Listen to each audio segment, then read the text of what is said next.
You've been making the same dua for a long time. Maybe it's about your health or someone you love, or something you've been working toward for years, or something you're terrified of losing. And you've made this dua with sincerity, with desperation, with hope that slowly keeps running lower. And the silence is starting to become its own kind of answer. I want to talk about this today, not to give you a list of tips, but because I think the Islamic framework for unanswered dua is genuinely different from how most people understand it. And once it lands properly, it changes the experience of making dua entirely. There's a feeling that can develop slowly with dua, right? Not sudden doubt, but a quiet erosion, a slow breakdown. You keep making dua, you keep asking, but over time, the belief that it's working starts to shrink. Nothing dramatic, just a subtle shift. And certain thoughts begin to form very quietly. Maybe Allah doesn't care about this. Maybe I'm not good enough for my dua to be answered. Maybe dua just doesn't work the way I thought it did. And because of that, some people don't stop dua completely, but they do reduce it.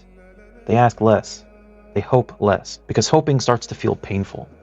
And that's a difficult place to be. So it raises an honest question. Is it possible that dua sometimes just isn't answered? Or is there something deeper that Islam is teaching about what's really happening? Now let me start with what the Prophet ﷺ actually said about this, because I think most people know a version of it, but haven't let it fully land. He said, the dua of a Muslim is always answered as long as he doesn't ask for something sinful or for the breaking of family ties. Either it's given to him immediately, it's stored for him in the hereafter, or an equivalent harm is averted from him. Always, not sometimes, not when it meets certain conditions, always. 3 responses. One of them will happen. Every single dua you've ever made has received one of these 3 responses. So not a single one went unheard. The silence you feel, the one that's making you question, isn't the absence of an answer. It's one of the 3 things happening that you can't see yet. And I want to unpack each of them, because understanding what each one actually means changes how you experience making dua when the answer hasn't appeared yet. To understand dua properly, you have to understand how its response actually works. Because in Islam, dua isn't ignored, but it's answered in more than one way. Right? Like I just said, the first type of response is it's given immediately. But immediately doesn't always mean what we think it means. Okay, from our perspective, something might feel delayed. Days pass, weeks pass, months pass. But from Allah's perspective, who knows timing perfectly, that response can still be exactly on time. Not early, not late, but precisely when it's meant to arrive. The second type of response is more hidden. A harm is averted.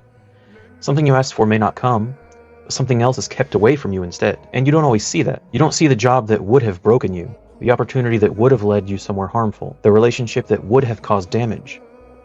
But the dua still worked, just in a way that protected you rather than giving you what you asked for. And then there's the third type of response. It is stored for the hereafter. And this is something the scholars describe as one of the greatest forms of response. The Prophet ﷺ mentioned that on the Day of Judgment, people will see the reward of du'as that were not given in this life. And they'll wish that none of their du'as had been answered here, because what they received there is far greater than what they originally asked for. And this is important because it's not just some kind of consolation prize, okay?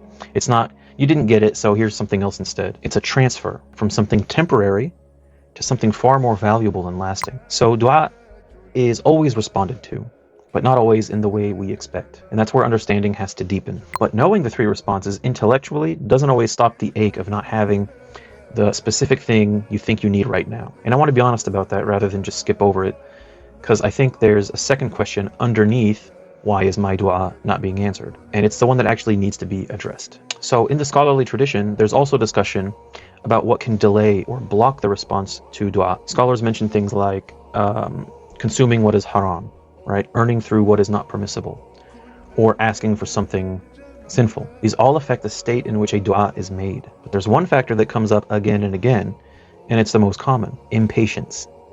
The Prophet ﷺ said that a person's dua continues to be answered as long as they don't become hasty and say, I made dua and it wasn't answered. That statement, that internal conclusion, is what starts to close the door. Because dua is not just about asking once. It's about continuing to ask, returning again, repeating it, holding on to it, even when you don't yet see the outcome. And this is important. It's not about blame. Most people were never taught this. They assume dua is something you try once or twice, and then evaluate based on what happens, right? Wait and see. But in Islam, the act of continuing is part of what keeps the response open. So when it feels like nothing's happening, that's often the exact moment to keep going, because that persistence is not separate from the answer. It's part of the path to it. And this brings us to the deeper question behind all this.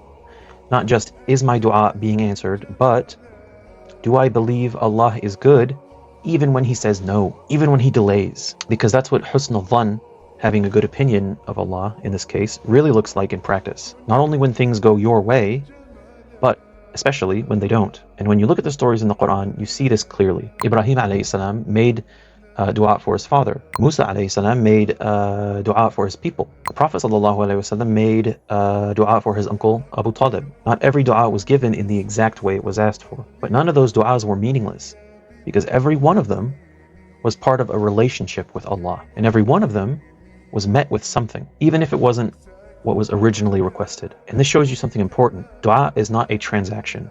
It's not, I ask, I receive, then I'm satisfied, right? Dua is a connection.